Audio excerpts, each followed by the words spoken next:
Akangu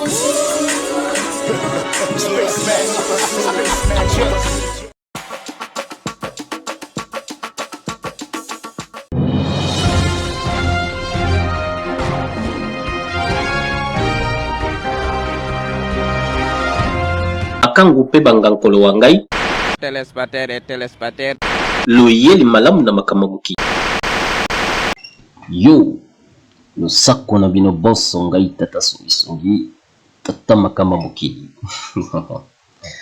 Aujourd'hui, je vais parler un peu sur les comportements des Congolais en général.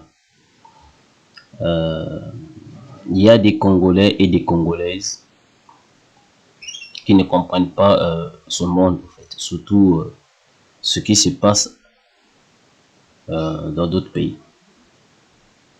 Mais avant ça, j'aimerais vous présenter deux papas congolais.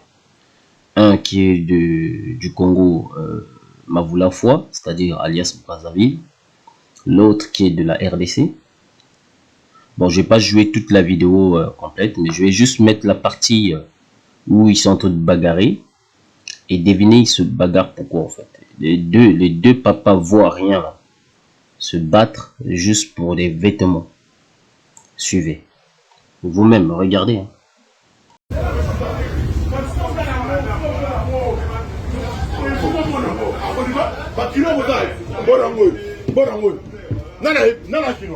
Ngai. Oza kinoa? Ouais. Izango, talango. Ah, c'est là là. Ah, boniko. Peut-être là. Ba tente, ba plaza vient bino. Bokemba parce que bino mo sala la kinoa. Attends. Attends, je te parle. Tu me fais tranquille. Weston yolobi Weston. Yango Weston. Oh Weston. Le moula. Weston yango. Obonokim. Mais le moula Weston. Oh, Weston. On va dire. Mais le moula Weston. Tole mamba griffo, le moula Weston. Na relaxo que ngana kinoa, le moula Weston. Bon, c'est bon. Le moula Weston, le moula Weston. C'est tout. Na dit le moula Weston. C'est bon. Yo le dit que là dit Weston. Le moula Weston, c'est tout. Oh, peut-être. Le moula Weston. Si. Au moins bino. Non, mais maintenant tu as souka. Au sakana na bakino va tete moko. Na boye biso bi ba mais ma bino sina souka. Au moins bino. Au sakana va tete na bakino. Au sakana te ngana na pays moko boya riche na d'abord de deux. Ah, non, Lobi. Ah, bandiri. Bilo yebisa pour la biso la Brazzaville. C'est où Brazzaville voilà. Oza na nie. Oza na baba ko. Oza na baba na ko. Oza na kata ni na lobi bien. Voilà ça oui. Monia, adimi. C'est la bandiri. Mais mususi ya kila. Oza na yo. C'est bon? C'est bon. Là, c'est la bonté. C'est la bonté. Là, c'est la Weston. Tu vois la minute de Kenayo, au fond, ça sera Weston. Non. Non, moi, je sais pas. Hier, tu vois la minute de la bête Weston. Il faut la Sarah Weston. Nous, on a mon ami Weston. Elle est comment? Il faut la Sarah Weston. Moi, je suis la Weston. Il faut la Sarah Weston. Mais il y a un griffé. Oh, il faut la Sarah Weston. Non, mais là, on a travaillé. On a travaillé. Mais il faut la Sarah Weston. Non, la Weston. Comment le voyez Weston? Alors, il faut la Weston. Nabi ya olongola ko funa mbona ko akolongola non kwani ko saka na kilometro ngala kino de ça de la mbona ti donc ma ndela ko ba forme na ye de zera no pelo de ase de la yote na na de na ta mona ti de le de la ti na ta anke aka na wa ti ina ka se ba le se ya donc voilà ko ye abi na pe pa mo eto voilà donc mo eto lo c'est la follow la mo mo ba no ko ba mo na wo eto avec yela loko ah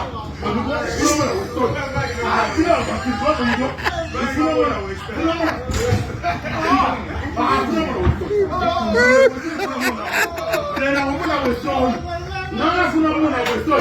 Continuez comme ça. Je voulais bagarre, tiens.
Les Quinois sont des savets, des Quinois qui sont tous des Quinois avec des richesses.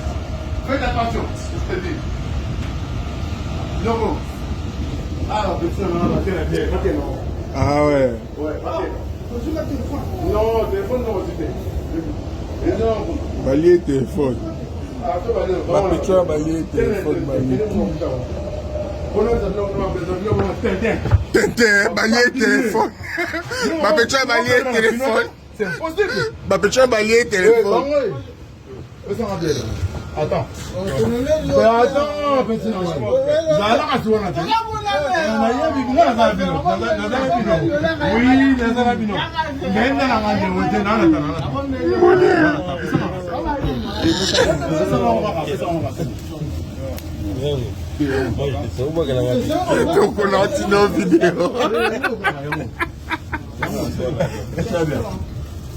De Brazzaville, va Tintin, va Bandiri. Oh, Bino, ça va Bino.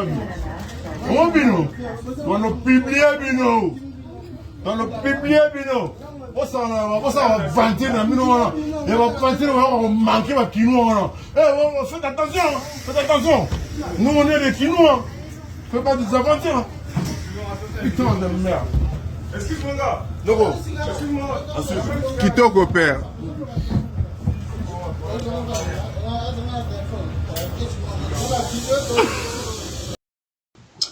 Voilà, j'ai voulu, je me suis dit non, si je coupe les parties, les gens ils vont pas comprendre, mais j'ai préféré de laisser la vidéo complète afin que les gens comprennent vraiment le message que je vais passer à tous les Congolais. Vous-même vous voyez qui agresse, mais là je vais plutôt généraliser. Je vais pas dire ah, voilà l'autre il a plus de tort, bon. Même si ça se voit hein, directement, mais je vais pas accuser qui. Je vais juste généraliser. Je vais mettre les deux dans le même sac. Non seulement, en fait, je viens juste de me rendre compte. En fait, j'ai accusé. D'abord, j'ai condamné les deux papas pour l'instant pour rien. En fait, la première personne que je devais condamner, c'est l'idiot qui a filmé. Donc, il y a 3 papas. C'est un truc chez les Congolais maintenant. On l'aime trop se filmer, on l'aime filmer, on publie, voilà, on publie, je sais pas pourquoi. On croit que on agit bien, mais on oublie les conséquences. On est des idiots, on dirait des idiots qui viennent se naître en fait. Pas possible. Il y en a un autre. Bon, les deux papas se gueulent. Je vais pas dire sans gueule, hein. Je vais pas dire qui. Vous-même vous voyez hein. C'est triste hein. Vous criez dans un pays qui ne vous appartient pas et des fois quand tu vas suivre certains lives, d'autres ils vont dire oui ben par exemple je donne un exemple pour vous mettre entre parenthèses. Il y a notre sœur qui vient de mourir, enfin c'est une sœur qui qui est d'origine de la RDC, mais elle est morte à Pointe-Noire.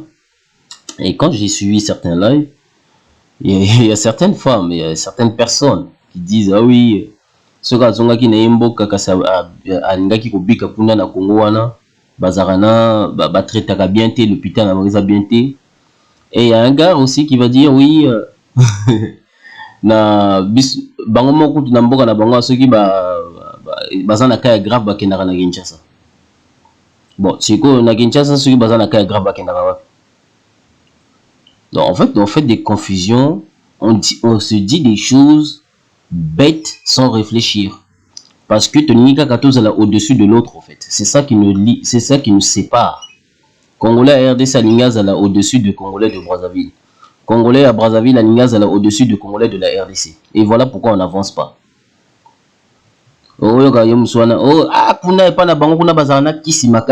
Mais si tu regardes sur YouTube, la plupart des banganga, tu vois. Mais au moment, nous savons que partout il y a des banganga, tout ça. Même chez nous, il y a des bakissi, partout. Mais de là à diaboliser les gens, c'est triste. Et de voir deux papas comme ça là, hein, deux papas idiots qui se battent pour des choses éphémères, pour des choses qui servent à rien. Surtout pour moi, ça sert à rien quoi. Quand je dis éphémère, c'est-à-dire voilà, ça vient après, demain ça a abîmé, ça part quoi. C'est pour ça que je dis éphémère. Et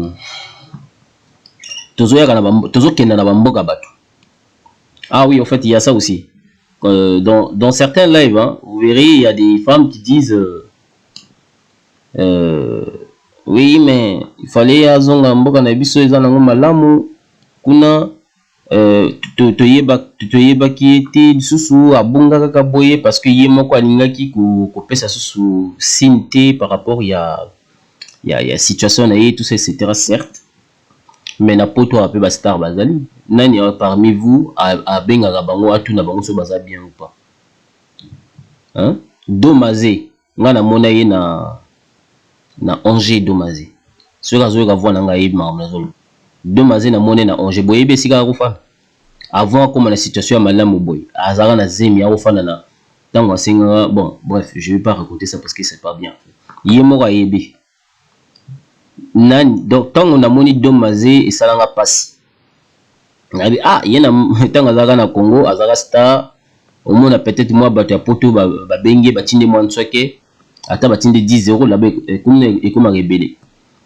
Mais pendant ce temps tango aye poto na France, hein, tango na moni na France na Angers, mais il faut voir la situation za kofane azaka na zemi et c'est triste. Bon bref, soki ayoki voit ayoki kombo na pesi Angers azalaka kuna yema oyeba makamana. Donc na ça muté mona yi. Mais moi je peux pas dire ça ici, c'est pas bien parce que je suis pas là pour la ridiculiser. C'est juste je fais un rappel pour faire comprendre aux gens qui accusent toujours les autres. Parce que Kanana Bino ou soit star azomo n'a pas si quelque part, même na poto hein. Pas forcément en Afrique, na poto. Azomo n'a pas si, mais aucun ou aucune de vous azobenga atuna rasoka bien tout ça. Mais tant kaka moto akufi, allez là maintenant comme au monde ka ba raison. Ah ce kazalaka na ikuna, ce kazalaka na Kinshasa, soki. Mais pourquoi pas soki yo benga kai avant kufa. Soka ko lukai, soko salé ba émission koko dio ko abelaka. Nani parmi vous a salé la émission. Basta rebelle bazape na Kinshasa. Bazobela. Parmi vous, batouassa la banque va émission, bon, bazali basala, mais pas vraiment la plupart. Et c'est triste. Mais tant qu'on a après là où nous on commence à sortir des discours banals. C'est ça notre comportement congolais. Des sales comportements.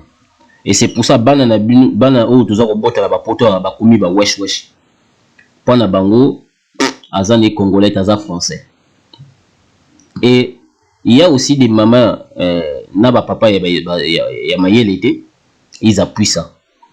Bah quand ça cause na papier moko bobatier français de nationalité français pour na bango élection bazapé français penza. Makila ne pesa français te. Makila ne pesa belge te, makila ne pesa anglais te. Mais Makila n'est pas congolais. Tu resteras congolais ou congolaise. Mais, tala ndenge bana ba wesh wesh ya poto ya France ndenge ba finga ba congolais. Oh, donc bana ba wesh wesh. Pour na bango jamais qu'on soit même na mobile ya congolais, jamais parce que pour na mobile ya congolais azat tinati. Quelque part je comprends aussi bana ba wesh wesh na boso hotel ba tata butala tata za uganga. Moi je suis quinois moi hein. Putain de merde, yora marambazo prononcer. Tata mukolo bon. Na public hein. Je peux comprendre ça la vidéo na mais mutazo mon a été endetinga ça la bouillie à prononcer ba mona. Ça c'est autre chose. Mais de là en public, en plus na métro, lieu public ici ba France. Donc ba France bango bazana. Bilo bo mon drôle ndenge tata na o ezo filmer aseki. Bilo bo mon drôle, mais mondial a mon drôle te mondial a mon ridicule parce que oza ko rabaisser mboka na ye. Ya ba benga biso ba sauvage. OK na mboka moto. Tala ba comportement za ko afficher. Boza ko bunda pona lipapa. Boza ko bunda pona moninga zo ba non, c'est bon, mais toi tu insistes en fait. Pourquoi ka débat ki musika? Après un moment, beaucoup mieux ko bunda na bino mbali. Pona lipapa. Lipapa oyo écoute za marque ya congolais te. Lipapa oyo ezali écoute marque ya mondele. Mondele ngo peso telepe histoire na ye ba botine ba raciste. Dans ba tongi bilamba na système ya ki racisme. Des fois ba tchaka ba publicité raciale sur Baba Indo. Et yo, qu'est-ce que tu fais? Tu glorifies ses chaussures là. Tu glorifies ses vêtements. Les a pas si. Franchement, je ne sais pas où on va quoi. Les a pas si penza. On va où? Où allons-nous? Avec ce genre de comportement. On va dans un pays qui ne nous appartient pas. Mais on s'affiche. On fait des choses qu'on ne devait pas faire. Dans un pays qui ne nous appartient pas. Après, quand les autres, les citoyens, quand je dis les citoyens, c'est-à-dire les souches du pays, en fait. Quand je parle des gens propriétaires de ce pays-là, je parle pas toi qui vis là-bas parce que tu vis là-bas, tu es citoyen, mais pour moi, tu n'es pas citoyen, tu es un immigré pour moi. Même moi, je suis un immigré en France. Parce que j'ai quitté mon pays, je suis venu immigrer en France. Et d'abord Allemagne, après France. C'est ça l'immigration. L'immigration, c'est pas parce que voilà, tu quittes, c'est pas des gens qui rentrent en Europe à partir des bateaux, Massou, tout ça, c'est pas forcément ça l'immigration. Un ambassadeur, c'est un immigré. Parce qu'il a quitté son pays, il immigre en Europe, enfin dans un, admettons qu'en France, il immigre en France, et voilà, c'est un immigré. Même un Français qui vit au Congo, c'est un immigré. C'est ça l'immigration. Ne confondez pas l'immigration et clandestin, c'est pas la même chose. Réfugié aussi et clandestin, c'est pas la même chose. Clandestin, c'est celui qui passe par des bateaux, tout ça, la mer Méditerranée, ça c'est un clandestin. Et réfugié, c'est celui qui est logé dans un centre où on vient, voilà, on vous rapporte des trucs, ça c'est un réfugié. Vous voyez, parce qu'on vous rassemble comme des bêtes, on vous met quelque part, voilà, on vous gère, voilà, c'est ça, c'est différent, mais c'est triste, hein? Dans un pays, après quand Marie Le Pen va venir dire, oui, je vais chasser tous les étrangers, vous serez les premiers à pleurnicher, oh, mais entre nous, tous ça quoi accuser. Oh, kuna ba bomaka ba l'hôpital na bango eza bien te et pourtant na mboka na bango mo pe bato bakufa. Et pourtant na mboka na bango mo pe traitement pe zaraka ndenge moko pe na mboka misusu ya ba Afrique. Mais ceux qui ndeko na yo akufi na mboka misusu okomi ko accuser mboka wana. Oh, l'hôpital na bomo critiquant. Bazalaka kutu na biloko te, biloko utaka pa na biso. Kata na ga discours c'est ça fort. Et ça on allait dire allemand ba français vous allez na biloko te biloko nyo se utaka pa na biso. Malgré que allemand azana ba Lidl na France, pas forcément français, mais mboka mobima allemand azana ba Lidl azana Europe, presque une Europe mobimba pardon au mona Lidl les ali Norma Aldi voilà ils ont moins ébélé. super marchand les alliés. Ils sont allemands. Mais pourtant, au Tigala jamais au yoga allemand. Est-ce que cela empêchera les Français bas à la peine ouais bon. Attaque de allemand bah mimi ouais bon. Est-ce que ça va empêcher les Français bas à la peine ouais bon. C'est ça le problème. Donc dès le début quand j'ai dit d'où les Congolais là, te liga tous à la liboso moninga au-dessus de l'autre. Au moins Congolais ya Brazza zoloba ya za likolo ya Congolais ya Kinshasa. Au moins Congolais ya Kinshasa zoloba ye kutu wa legine Congolais ya Brazza na nyos. C'est ridicule. Voilà pourquoi. Toza ko de l'oroté. Biso boto bunda compte mindele pour batika ba bien na biso. To finga ba mindele pour batika biso kima to avancer, to évoluer. Mais toza incapable ya ko évoluer déjà biso moko. Nous-mêmes. Yo zoloba ki yo leki moninga na nyos.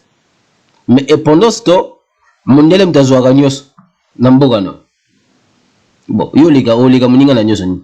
Na nini wo lega. Et pourtant zaka ndenge mona moninga no. Tonde kone. Voilà, on n'avance pas. C'est pour ça que je dis dès le début, j'ai dit on est bête. Tout ça comme bomana. Pour la bagabo de ratida. Parce qu'on n'analyse pas des choses. On parle juste pour parler. Bota la bana ba wesh bazo bota mao na poto. Ba wesh wana. Ba msusu ba komu benga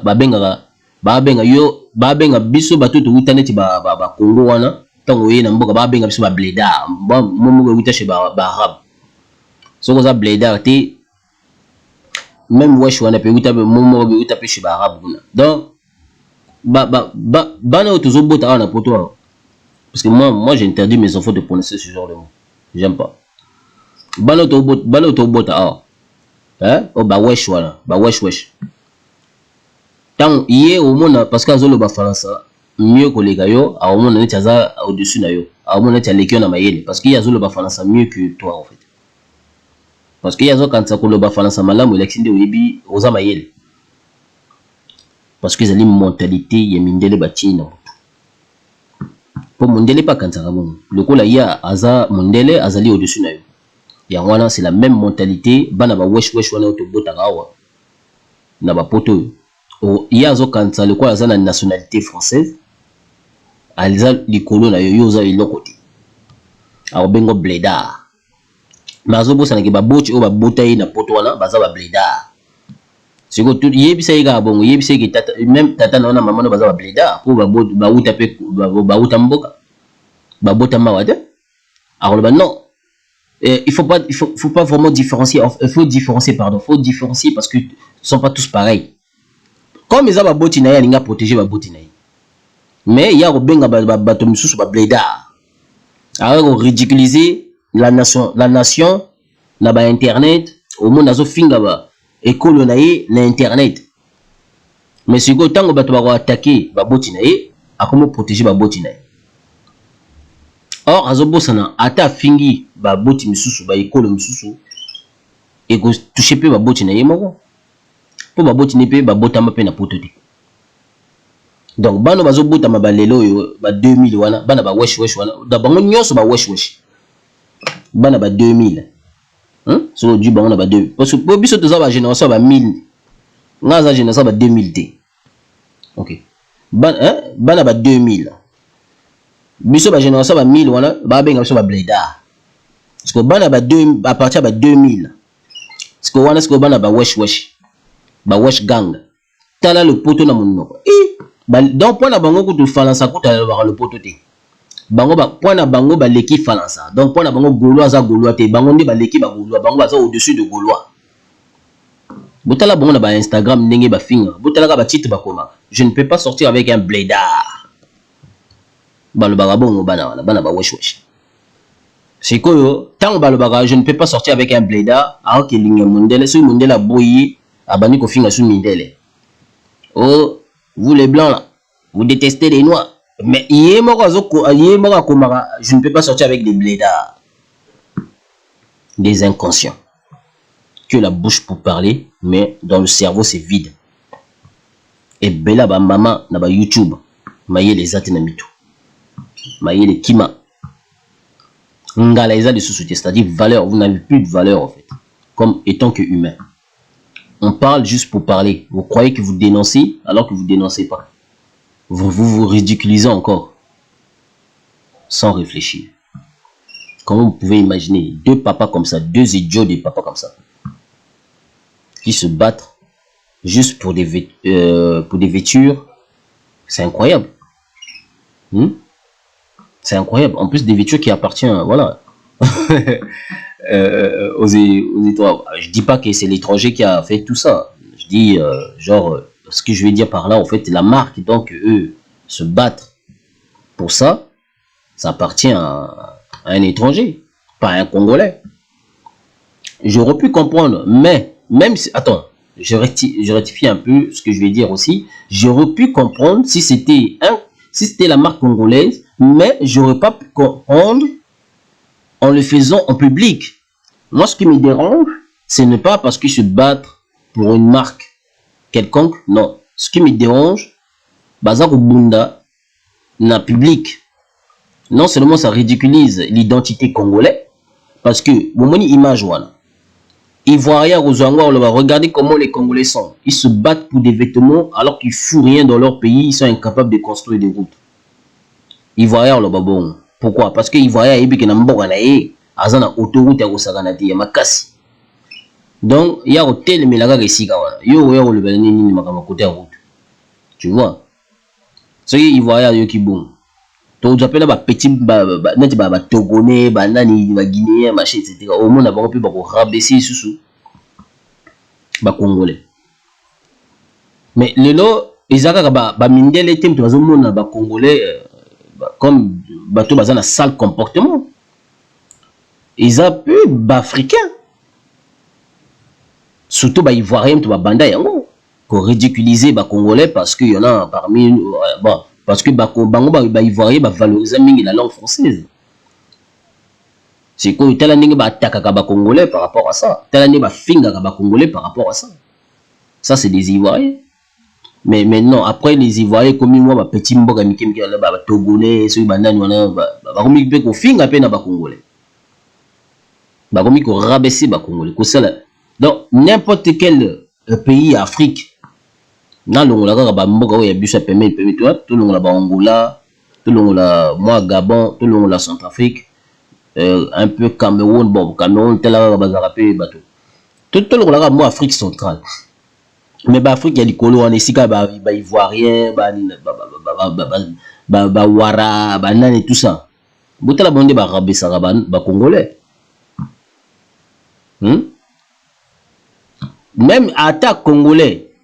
Congolaise, batunier question en France, peu importe quel mboka où il y a Europe. So batunier question quand on a micro tout le temps là, mais au moins on a rabaisser mboka na ya rabaisser surtout rabaisser plus mi bali, il y a pas Congolais. Mais bon, au moins on a lobby à qui botte sous na mobile à Congolais. Quelle incompréhension. Mais moi je trouve ça ridicule en fait. Donc au fond de vous, même si vous critiquez, vous aimez ça en fait. Parce que pour moi, tu critiques, mais il ne faut pas sortir avec. Pour moi, c'est ça. Pour moi, quand tu critiques, ne fais pas des enfants avec un Congolais. C'est mieux. Va faire avec une autre personne, d'une autre race. Vas-y, c'est mieux. Moi, c'est ça que j'encourage. Je ne peux pas te dire, oui, tu peux pas barrer avec un étranger qui n'est pas congolais. Non, je peux pas te dire ça parce que moi je suis ni ton père ni ta mère, je suis ni ton créateur, donc je ne peux pas t'imposer quoi que ce soit. Tu es libre. D'ailleurs, on n'est pas des Arabes pour que voilà, on empêche nos consoeurs sortir avec d'autres personnes d'une autre race. Nous, on n'est pas comme ça. D'ailleurs, nous, les bandous du Kachopa, on a une tolérance qui est unique au monde. On tolère tout presque. C'est ça notre défaut peut-être quelque part, mais sinon, voilà. Je ne peux pas empêcher nos consoeurs de sortir avec qui que ce soit. Faites ce que vous voulez. Mais moi, ce que je souhaite, quand tu critiques un homme congolais, il ne faut pas sortir avec un homme congolais. Parce que c'est comme si en fait, tu critiques caca, mais tu manges caca. Ça revient au même. Tu dis, ah, caca, ça pue, hein? C'est la merde. Ah, ça tue mes narines. Mais tu manges quand même ce caca qui pue, là. Mais où est la logique là-dedans? Ça revient au même. C'est nos sales comportements qu'on affiche partout dans le monde entier. Et voilà pourquoi on nous déteste. On croit toujours être au-dessus de l'autre. Surtout par... Hein? Quand biso moga ba congolais entre biso mona biso mo ko swana ko finga ko loba ya leki ngana leki yo leki ngana tala alors que vous allez l'côté tala yo Seigneur tous allez l'côté hein oyo ka congolais ki tsa zoloba biso to leki ba la bilo baza na lide baza ko na sucre te et pourtant ba fabrication usine la sucre zali. Hein? Biloko lié sur donc soso que tu peux pas là-bas. Donc tout ça appelle la société.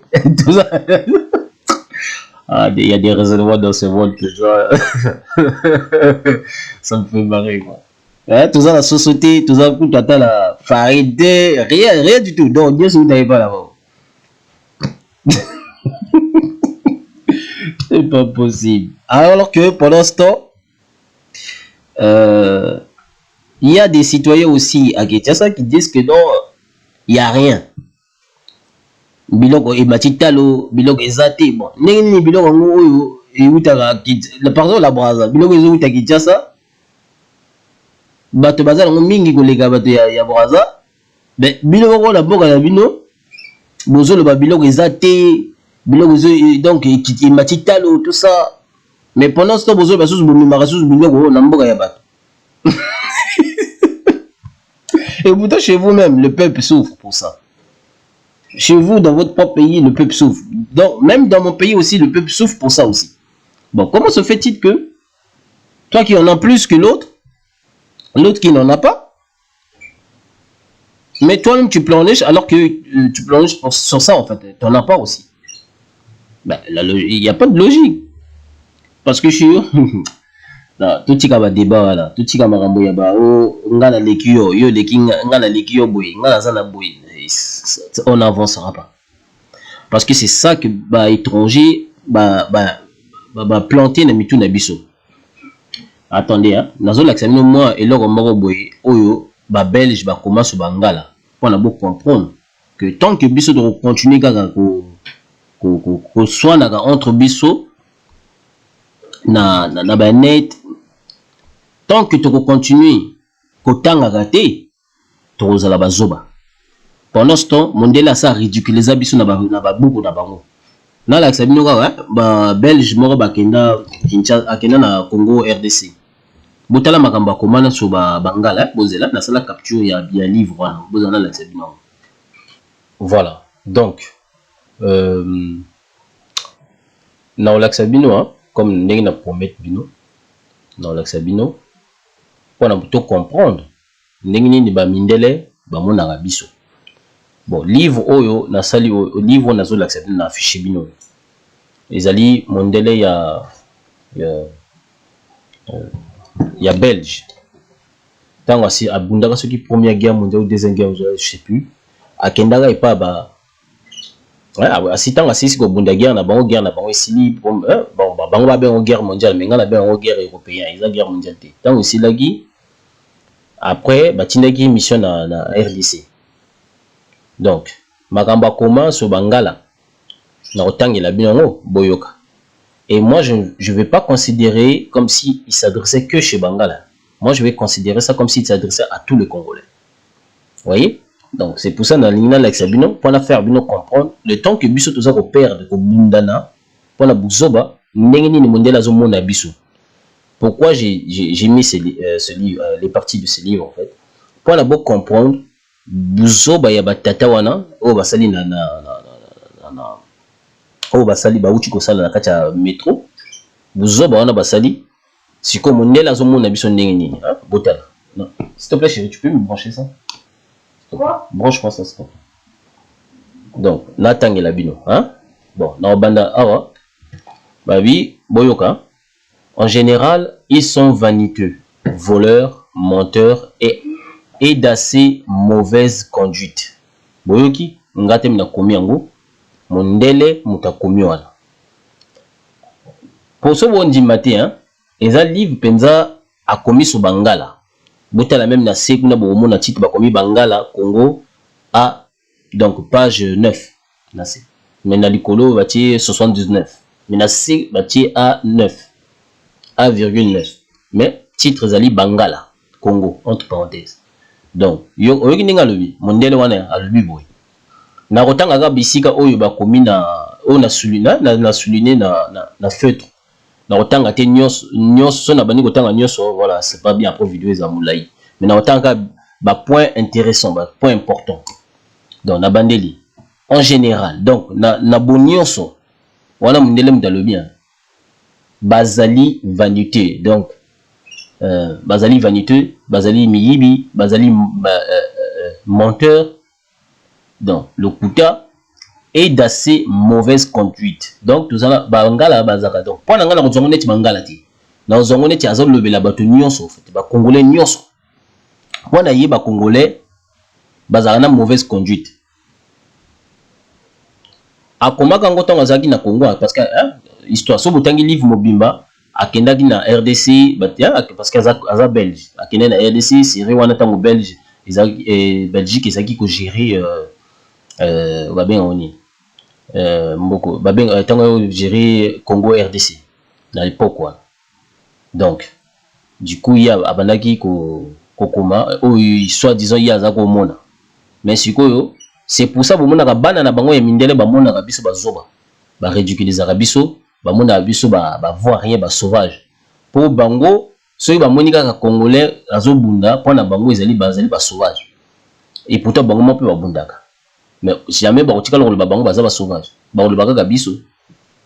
C'est ça le problème. Quand je vous dis botanga bo perdre baton na communauté ya ba futilité ya ba net, vous ne me croyez pas.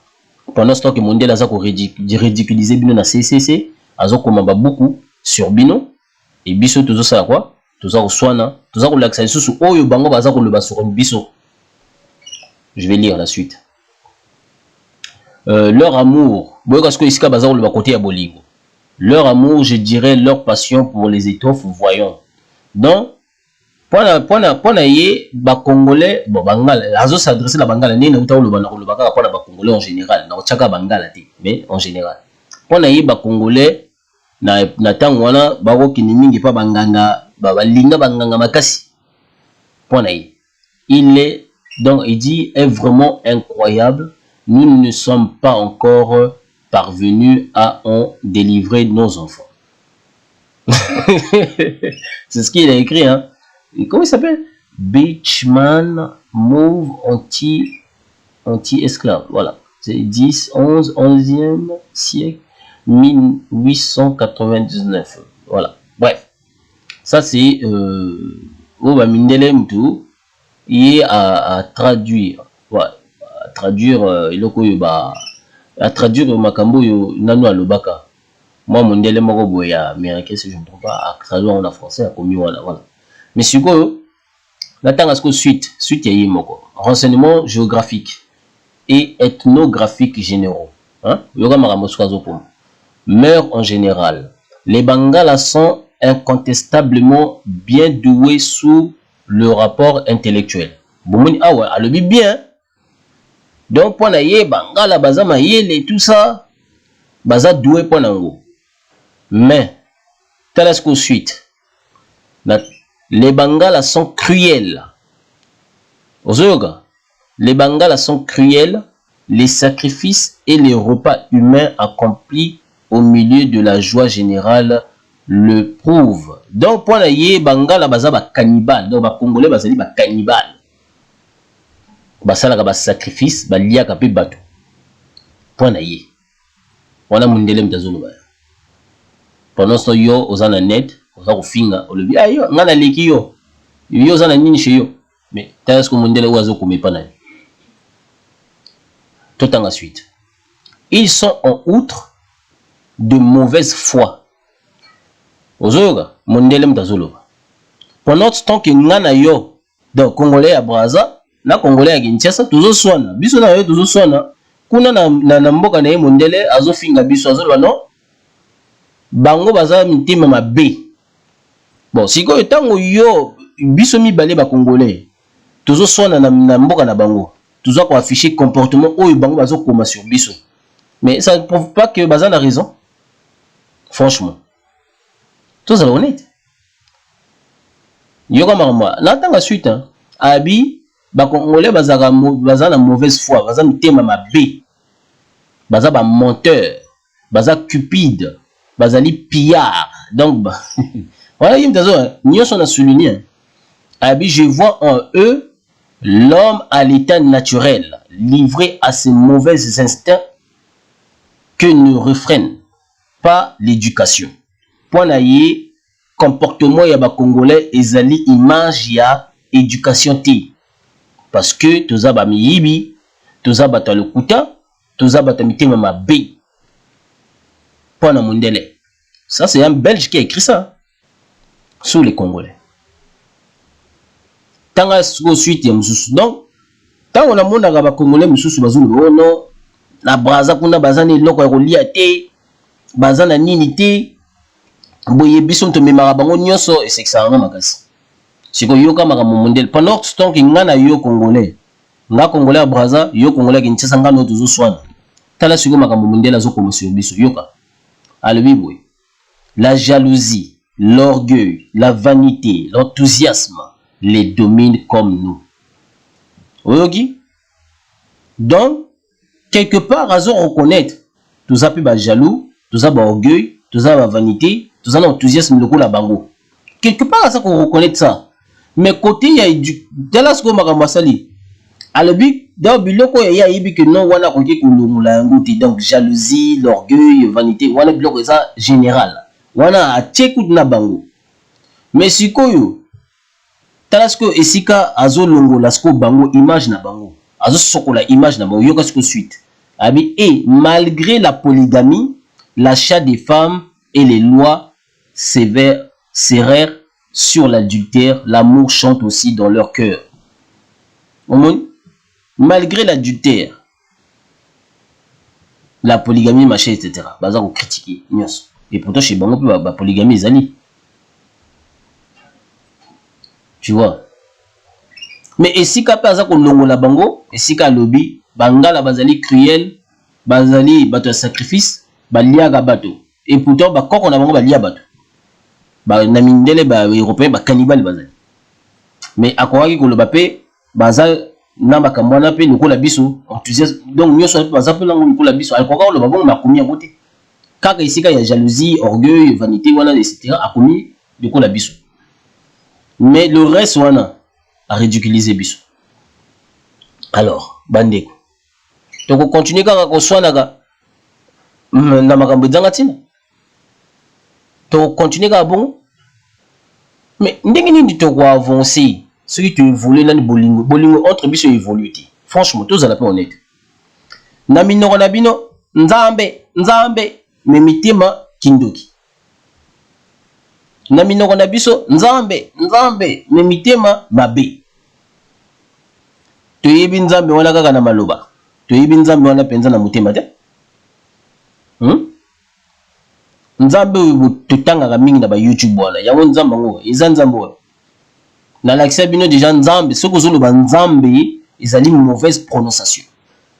Ozobele la univers ya mabe. Mais tembe, kaka tembe. Quand je vous dis étudier, éduquer vos enfants, bolinga gate.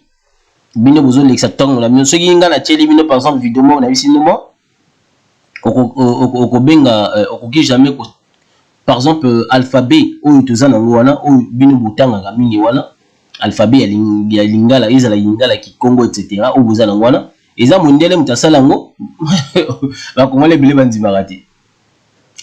Dans les sables, vous devez dire alphabet ya solo on a outil l'accès wana ndiza oyo biso oyo ezali vraiment alphabet na biso. Tozali batu ya alphabet unique, tozali batu syllabaire, alpha syllabaire. Parce que tout ça va sémitique. Mais au cas congolais oui biso qui tout ça sémitique. Pour la sémitique ezali nde ba juif, ba faux juif au bazana Palestine wana. Pour la sémitique ezali bango. Pour la sémitique ezali ba arabe. Mais yebite que non yemoko Congolais ça sémitique aye bien côté. Même sens, il y a un mot sémitique, bah éviter. Franchement. Hein? Tozo kende wapi. Tozo kende wapi. To perdre ton ebisoka ya koswana, ko bunda, ko fingana. Pendant ce temps, baninga baza okende musika, kenda na Angola. Tu sais, moi aujourd'hui, je peux m'inventer que je suis angolais. Hein? Parce que je suis au Congo. Angola, ils ont Congo. Mais je ne fais pas ça. Parce que, Kabola, Mboka. Mais je sais au fond de moi, ils ont famille. Angola. Parce que Angola, donc Congo ya Kinshasa, vers Congo ya Kinshasa, Congo ya Brazza, Congo ya Angola, baza batumoko na bien. Mais n'habite ceux qui bossent au monde congolais ya Brazza, ça s'est inventé à angolais. Non. Mais il sait que non, toute sa famille. C'est parce que division on a même des autres biso. On a leki yo zana nini. Namboka no zana nini. Bozana batu. Sia, est-ce que c'est bozana pe na ba star. Mais ils oublient que grâce à un Congolais pays à Brazza, il y a un Rumba pays qui s'est évolué. Ça a été modernisé. A été créé. Ils oublient. Même si nous n'avons pas beaucoup de stars comme chez vous, mais au moins il faut reconnaître qu'il y a eu une personne qui a donné un sens à la rumba. Mais ça on oublie. Mais on critique, on insulte, on s'insulte. Toza kofingana, kocholana, pendant ce temps baninga baza okina musika. Technologie toza nangote. Satellite oyo. Rwanda kutu, Rwanda kutu donc quand j'imagine ça me fait mal quoi. Rwanda kutu azaki donc leki mais azali boso na biso. Rwanda. Na côté technologie. Pendant ce temps toza kofinga ba Rwandais. Mais tala ningi bango baza ko continuer, baza ko évoluer. Mais biso toza kofinga kaka ba Rwandais. Vous trouvez ça normal? Toza wana kaka. Eh ba Rwandais bazo boma bazo sala boy mais otozo zo solution té, to luka solution té. Pendant ce temps même ba président ngopé. Bazo donc bango pe bazo le o tika jamais que mon président a prononcé sur ça. A prononcé makambo yo non Rwanda mtezo boma ba lobela rangote. Mais biso peuple toza ko lobela yango. OK, c'est bien beau, je comprends. Toza ko critiquer ba Rwandais, mais pendant ce temps ba Rwandais baza ko évoluer. Baza ko kenda musika na côté technologie. Vérifiez si je mens. Mais biso toza wa. Toza même Brazza ka pam. Ka Brazza na Kinshasa na satellite eza ezati. Internet eza ya bindele. To defaka, to somba. Voilà pourquoi ba dette mataka mingi. Toza incapable biso tala ba wara. Ya nga tala malien. Ba omoni ba malien na ba sénégalais. Tokoki beaucoup finga bango na ba comportement na bango ya buso ba tout ça. Mais ba moni ba malien ne baza wana. Surtout ba pakistanais na bango baza na ba idéologie wana. Au monde pakistanais et pourtant bato paki na ba indien ba yoka na kati. Na mboka na bango baza mboka moko mais ba yoka na kati. Mais ceux qui ba kuta na mboka mipaya. Tala ningi ba omona yebi ke no yazana azo kemba pona musala arozoya tie na musala. Omona bakangisa mbongo batinda na mboka na ba wara baza na ba système wana. Batinda ka mboka ba investir tout le temps na ba mboka na bango. Tout le temps. Mais biso to investir wapi?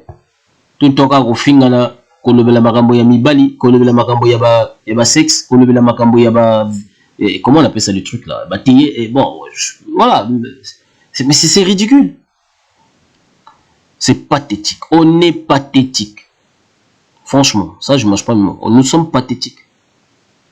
C'est triste.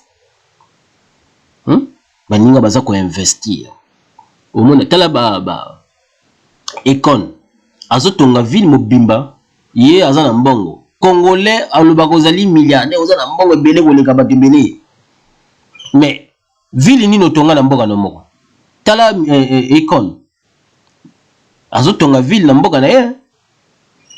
Ah ben abenga ngo soki siti Wakanda soki siti Econ. mais na kata ville ni azotongana azotiape mbongo na ye propre abengo ecoin ce qui ecoin ezali cryptogramme oui si je me trompe pas bref c'est un baba monnaie ya virtuel wana ecoin ce qui ecoin abengo ngobon abengo ngobon déjà ils allaient opérationnel déjà mbongo ne ils allaient opérationnel mais par contre ville bandi dia kotonga ville mobimba ville ya donc future ville donc ville wana ezali ba film tala ba film o tala film ya Wakanda tala banda kwaza ko aotonga na ville wana mais yo congolais soit disons za kana mbongo ebele nini ya malonga otonga ville nini ya malonga otonga na mboka la ezati mais monoko ka ola za na mbongo yo mutu za na mbongo kina ofana na mboka bapaya ozotonga na mboka bapaya osombi biloko ya talo na mboka bapaya mais na mboka no tala ni toujours un exemple ya Gims akitonga yoka mama na villa epa ba wara epa ba pardon epa ba bandibu bato kutu ba dok bango ba beta kabayinde epa na bango ba finga kabayinde balinga kutu bayindo te mais akitonga nanu epa na bango pendant ce temps na mboka ne mo atongani Gims wa kaka ona kotonga alobaka ngwe alobaki akotonga sala ba projet na présidentiel lelo ata libanga tia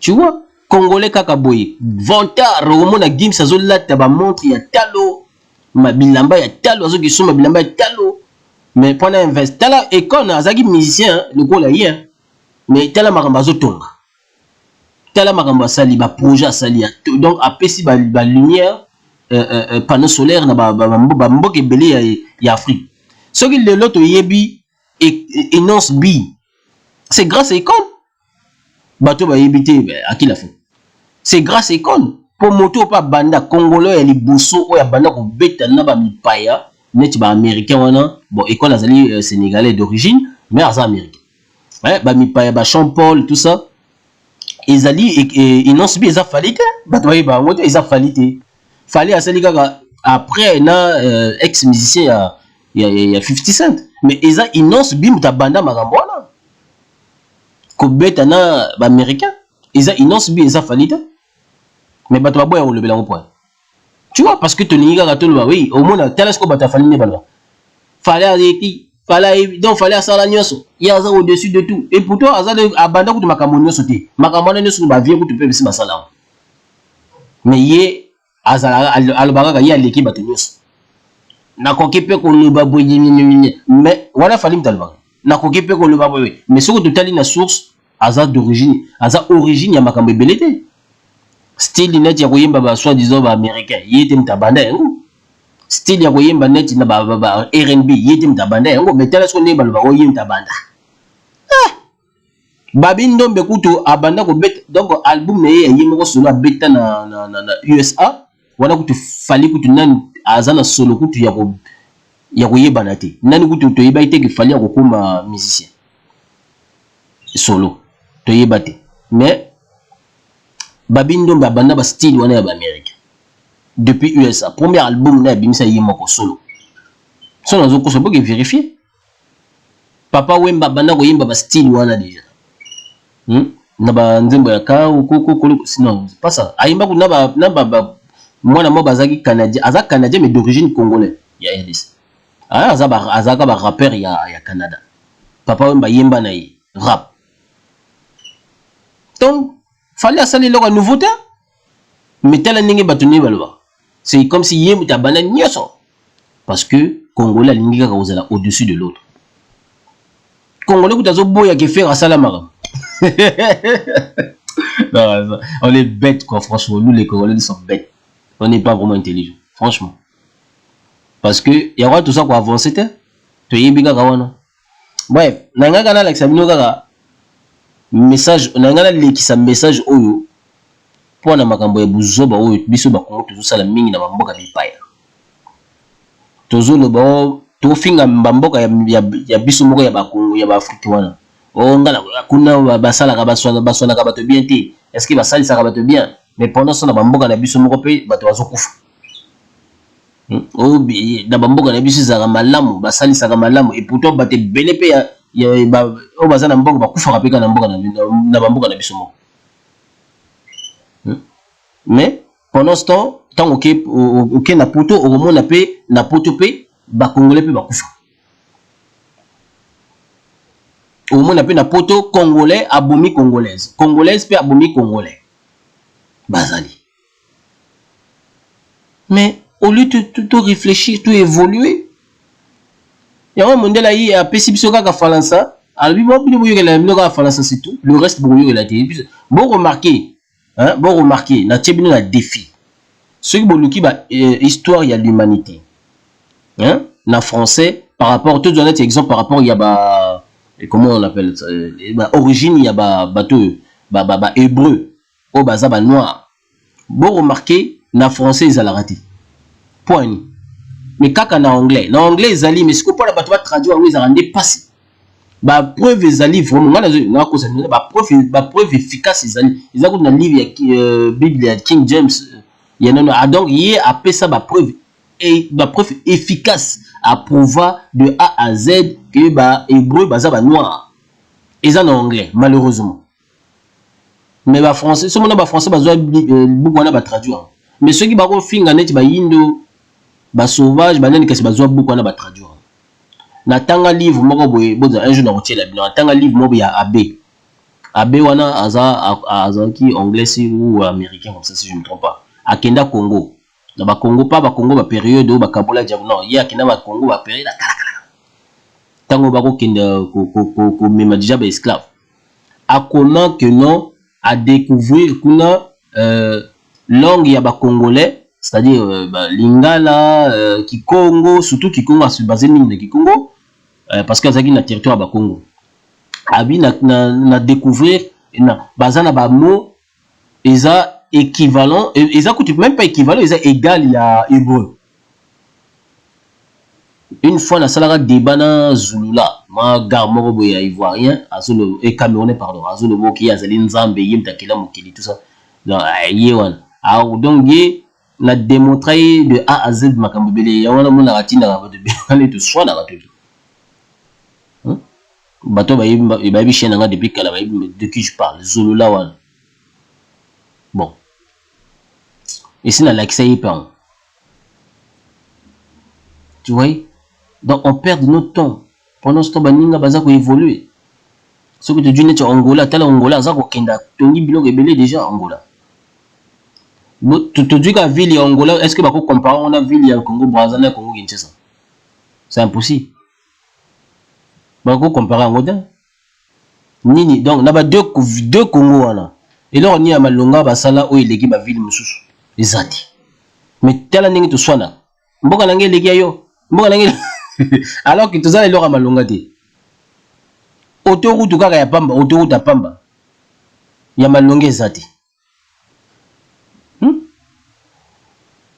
Même si, bon, je sais qu'il y en a, il y a des Congolais de Brazzaville qui viendront me dire, oui, mais ça soit Tongi, autoroute entre Cameroun, oui, je sais, je suis au courant de ça, ne me prenez pas pour un con, je suis au courant. Je sais très bien que ça soit Tongi, autoroute entre, mais ça moche, les gens qui t'ont ou les autoroutes, ou les alliés, ceux qui voient, ceux qui voient, Nina Babenga, les autoroutes, pour moi, c'est moche, et Bella Mbango, tout ça, l'angwana, et Bella ba diamant, tout ça, et Bella ba pétrole, tout ça, et Bella ba, oh, machin, tout ça, l'angwana.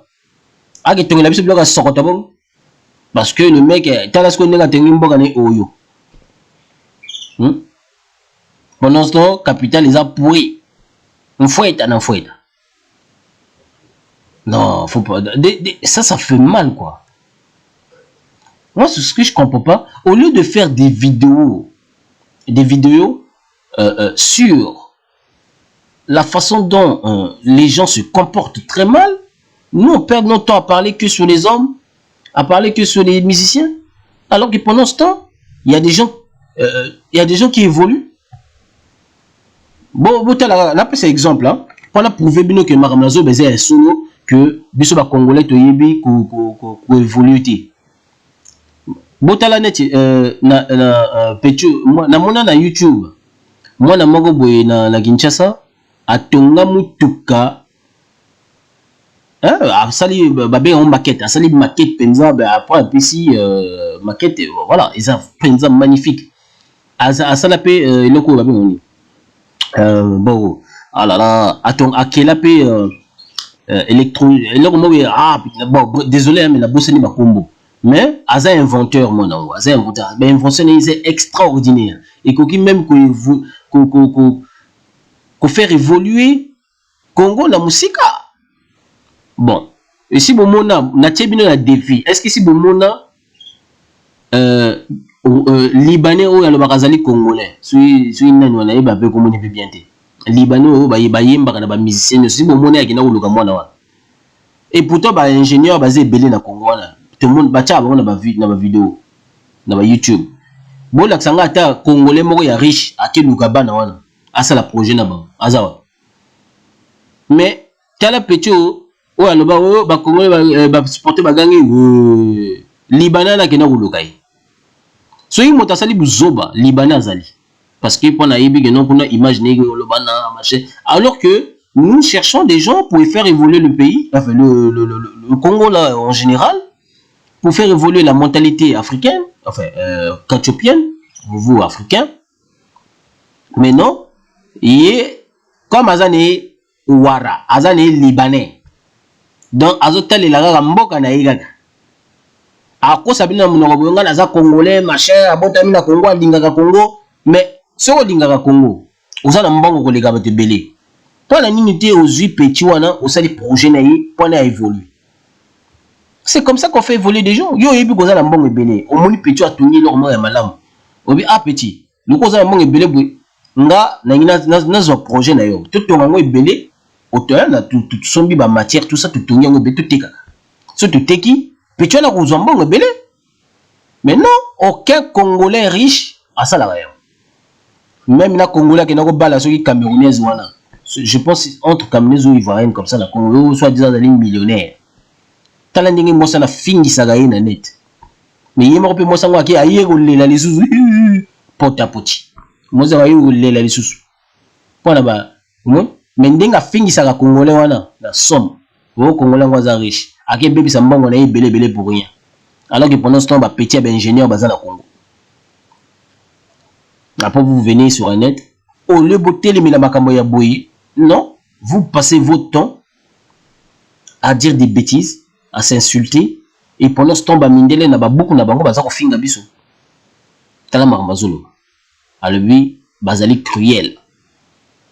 Bazali ba sacrifier à bateau. Donc les sacrifices et les repas humains. Donc liaga bateau.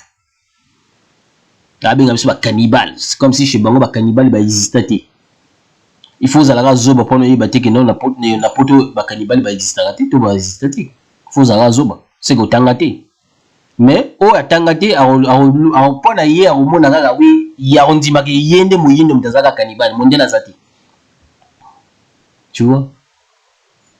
Au mona bango et c'est comme ça, bazali vanité, bazaba miyibi, bazaba menteur, bazaba sale conduite. Donc batambola ma b. Donc tant que bazalo batambola ma b, c'est que bizali les ma b. Pendant ce temps bazako ridiculiser biso tout ça.